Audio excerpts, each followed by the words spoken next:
Well, good evening. I'm Alan Jackson, and welcome to Nashville. Spring always brings a sense of hope and new life.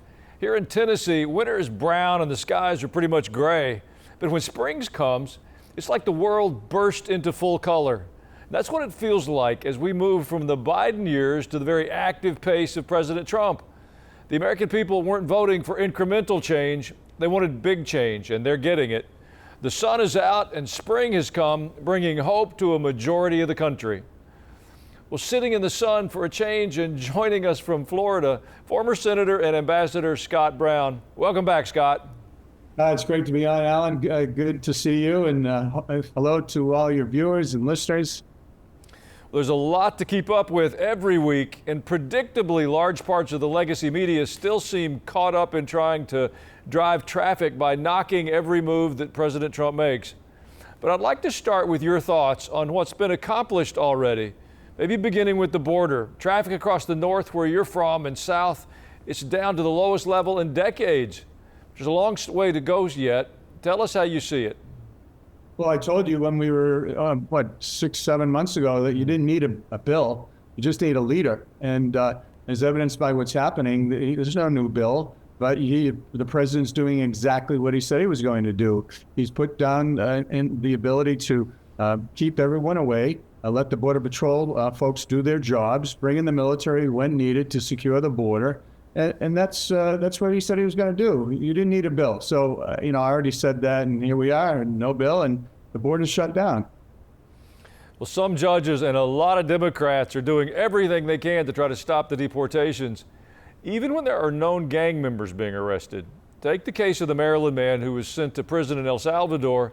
His record shows prior to arrest, ignoring court appearances, corrections, connections to MS-13, even beating his wife. Even when asked about how he treated her, his wife refused to comment. Listen to this exchange on ABC. And I know this is a sensitive question, but I have to ask it.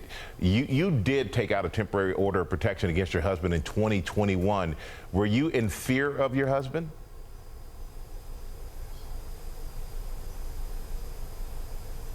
My husband is alive. That's all I can say. Okay, and I'm not going to push on that, apparently. Maryland's Senator Chris Van Hollen used taxpayers' money to go visit Abrego Garcia, and now others are trying to do so as well. Have you ever seen politicians working so hard for a photo op, showing them defending criminals and gang members? Well, you said a Maryland man. Listen, he's a man that's in Maryland, but what people are forgetting, he's a person that's here illegally. He's an illegal alien here inappropriately, who just happens to live in Maryland. The fact that he's been here that long, has a wife and kids, certainly, I certainly respect that. But bottom line is, he was given a deportation order. He had 2 hearings. And then he said, if I go back to, obviously, El Salvador, a gang which is no longer in existence will kill me. Well, there's been a change of circumstances. Obviously, we have new legislation that allows us to get him out. And more importantly, that gang, according to the El Salvadorian president, is not there anymore. So that threat's not there. So he's got a deportation order, period. He's not coming back. There was due process. He's gone. And respectfully, I think it is just a photo op. And he's not a Maryland man. He is a legal alien that's here who has connections to MS-13, is found by 2 separate bodies. He's obviously an alleged wife abuser, as evidenced by the restraining orders that have been filled out. And when Michael asked him, hey, did he abuse you?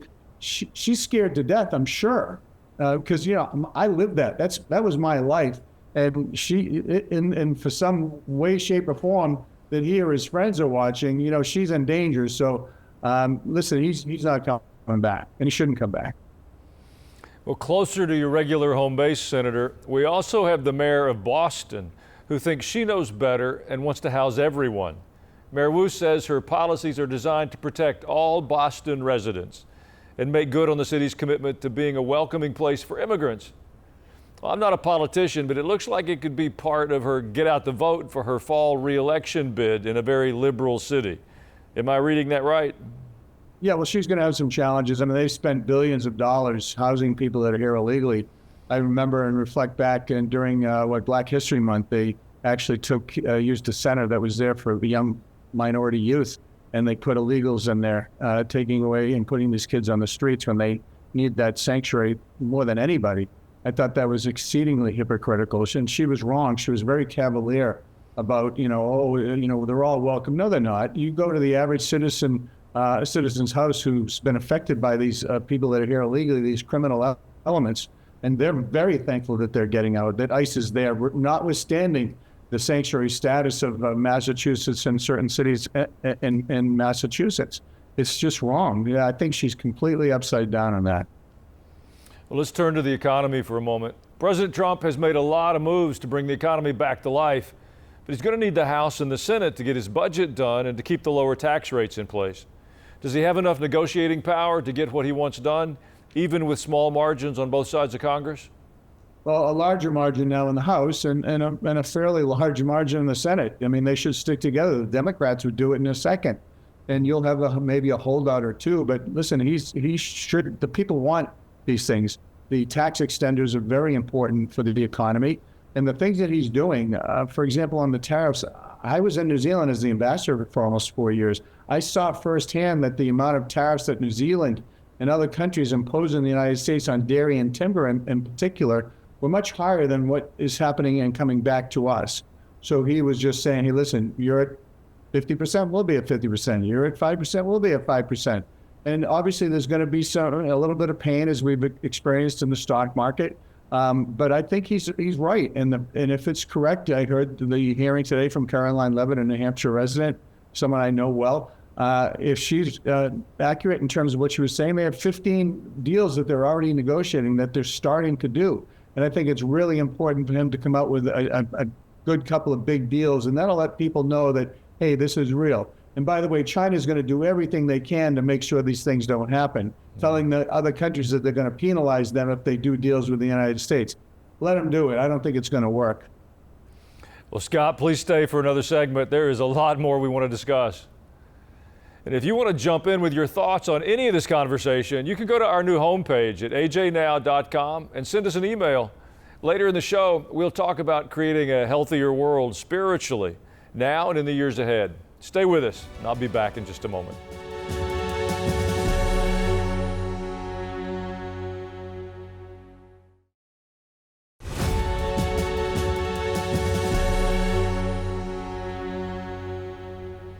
Well, we're back now with former Senator and Ambassador Scott Brown. Let's pick up where we left off on the protesters who make a lot of noise objecting to anything that Mr. Trump does. Of course, that group includes some predictable Democrats. Listen to this familiar face. We have the power to stop Donald Trump. We have the power to push those Republicans to do their job. We have that power. Sometimes each of us gets called on individually to get in this fight. And when that happens, you go, you do what you can, and you make change. Scott, is this just about getting on camera with the cable channels? They're losing viewers every year. You know, it's hard to trust anything she says now, given her trouble with telling the truth. She's got quite a history. Well, there's not just Senator Warren, respectfully, as you know, defeated me when I ran for re-election. That being said, yeah, listen, they're talking to their base, which they already have. They're trying to fire up the base, you know, fight, and all this other stuff. And respectfully, those are the people that they have. The people that they lost are the people in the middle, those blue dog Democrats that are supporting Donald Trump, because they recognize we need to close the border. We need to get the budget deficits and debt in order. We need to stop the fentanyl. We need to get our tariffs squared away. We need to make sure that men don't dominate women's sports. Those are the people that are now with President Trump and are really independents now. So when they say, you know, we have the power, no, they have no power. They don't have the presidency. They don't have the House or Senate. And the only thing they have is the ability to complain and stall and delay. You know, they should do their jobs, which is to actually find some areas where you actually agree with the president and get these things done. When you can't even stand up for a young boy who wants to be a police officer or a young man who's going to go to a military academy and stand and clap, that just shows the intent and how far left these folks are. And the hate and everything President Trump does is just overwhelming. And the American people see it. They gave him a mandate. They wanted him to be bold. They wanted him to basically stepped back from the precipice of the 4 years of Joe Biden and Kamala Harris, and he's doing, I believe, a very good job in that respect. Are there some certain areas that have been tweaked? Well, yeah, of course. The State Department is allowing their secretaries to do that. I just read my friend Marco Rubio is doing some reorganization. You're telling me out of an entity that has thousands of employees and thousands of embassies around the world that you can't do a little bit of change? Of course you can. We have to streamline. We have to find those dollars. I don't care if they find $100. And apparently they've already found like $170 million or billion. I think it's billion, yes, $1 billion. So, we need to do it. We need to get together. We need to find a way to continue to move on and step back from that precipice. And they need to stop dancing and singing and whining and complaining and get on board and do some good. While the progressive Democrats seem happy to be in front of the cameras, the rest of the party still seems unable to cross the party line to approve any of the president's agenda.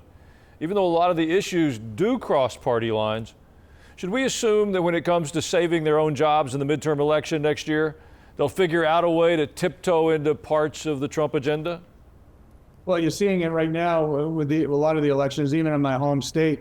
You have a congressman that's been there for 3 terms, and now he's trying to come across as a moderate. This is a guy, for example, who has voted to allow men and women's sports, who voted to defund the police and not give them qualified immunity, who has basically wanted the open border. He lied about Joe Biden's health for 4 years. So yeah, now they're saying, oh, geez, well, all the bougie-woogie, which quite frankly, people can see right through. Yeah, there's going to be some difficulty, and it's up to the public to actually look at their voting records. You can go online and find them exactly how they voted, and many of the Democrats are like 99%. And the biggest fact is that they lied about Joe Biden's health for 4 years, that they want women and men and women's sports, hurting our young girls and women. It's outrageous. I don't get it, Alan. I just don't.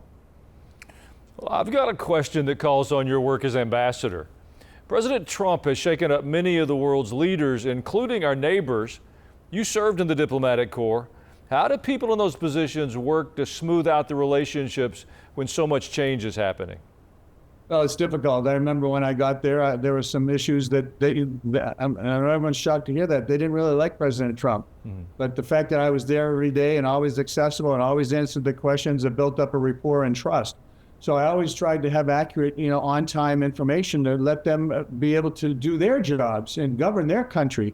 And, we had many instances, for example, when the Christchurch massacre happened, I was on a negative side, but I was able to get information like that. And President Trump helped me with everything I needed, so they knew if there was something else happening thereafter. We also did the Kiwi Act, which is an investment trader visa.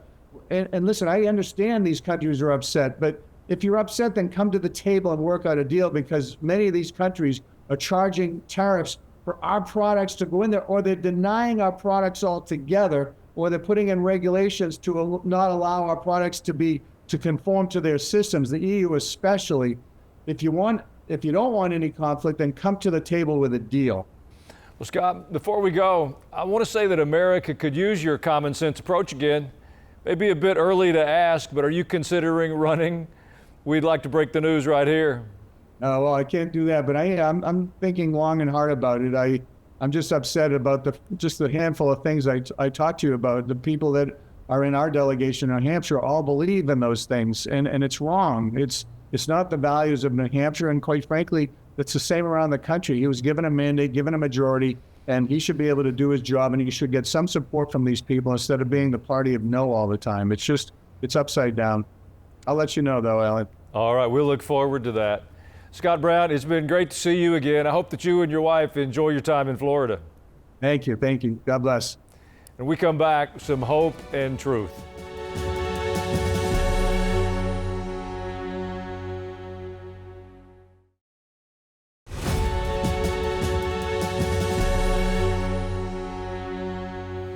It seems to me that current events have left many of us in a sort of stunned silence.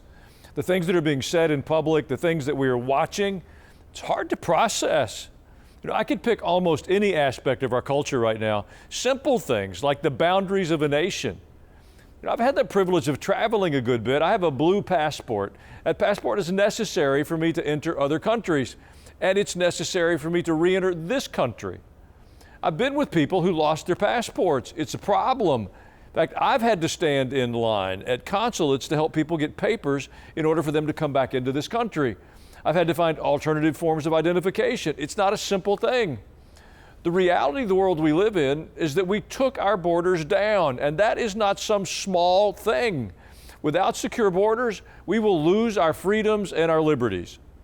That's not an expression of hatred any more than locking the doors on your home or not leaving the keys in your car is an expression of hatred. And most unsettling, it was all happening and being facilitated by people with authority over us. They were telling us that a porous, unsecure border was our imagination. We're a nation of immigrants from the nations of the world. We've been built upon policies of immigration, policies that will inform and define our future. However, we can do immigration in an orderly, legal process. Counseling millions of people to do something illegally as a means of joining us is a very bad precedent to establish. Another thing that's not normal is the hundreds of billions of our tax dollars that have been stolen, fraudulently used, wasted, while those in authority have been demanding more from us. That's unsettling.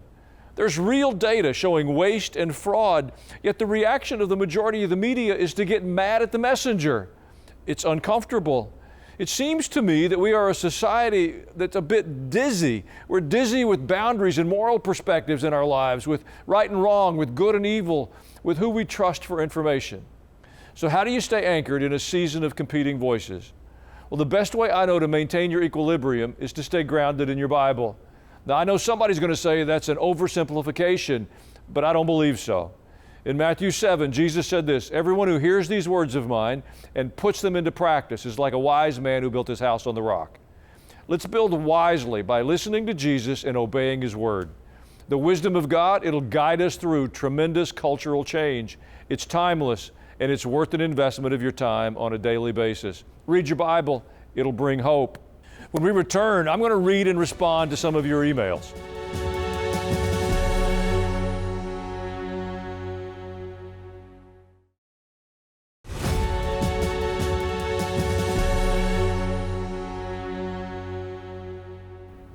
Thank you for taking the time to send us your emails. Your thoughts and perspectives are important to us. Brian emailed, "Funny how so many of what was once thought as a conspiracy theory not that long ago is almost daily being presented bit by bit to have much more validity than we may have ever thought possible. Don't you think?" I do think, Brian. I think our prayers that the truth would be told in the public square are being answered with such daily precision that it's remarkable to watch happen. Darcy Smith emailed, "It's my understanding that state and local district courts don't have the authority to challenge federal rulings and actions by the president. Is this not true? Why are non-federal judges being allowed to block President Trump's decisions, such as deporting illegal immigrants? It doesn't make sense. Thank you." Now, I don't believe district courts were ever intended to establish national policy. It's a function of the executive branch, but I think what the help is needed is from the Supreme Court to set the boundaries for these lower courts. They've been reluctant up to this point. I pray they find the courage to do the right thing. We all need that to happen. The lawfare is enough. Greg S. emailed, "There is a correlation between the people who are lobbying for the release of Abrego Garcia and the people who lobbied for the release of Barabbas of biblical times." Greg, well said. I think we're watching a spiritual conflict played out in public arenas, and we better be careful what we choose, because the choice for Barabbas had destructive implications for the people of Jerusalem, and we need to be aware that we're choosing between good and evil, right and wrong, and use our voices for the right. Caitlin Wilkerson commented, "Good show, nice balance between church and politics from a Christian point of view. Love watching both on YouTube and TBN. Just started watching on TBN 2 days ago." Well, Caitlin, welcome to the program, and I hope you'll encourage your friends to join you. And finally, for all of those of you watching tonight, I have a request. We're in the process of building a community of truth and trust, and we'd like to see it grow with as many people as possible. So whether you watch live or later in the evening on YouTube, We want to spread the word so that more and more people can share in what's really going on in this fast-moving world of ours. With truth, our hope will spread. Well, I'm Alan Jackson. I want to thank you for watching this evening, and I pray you have a good evening. And we hope to see you again tomorrow.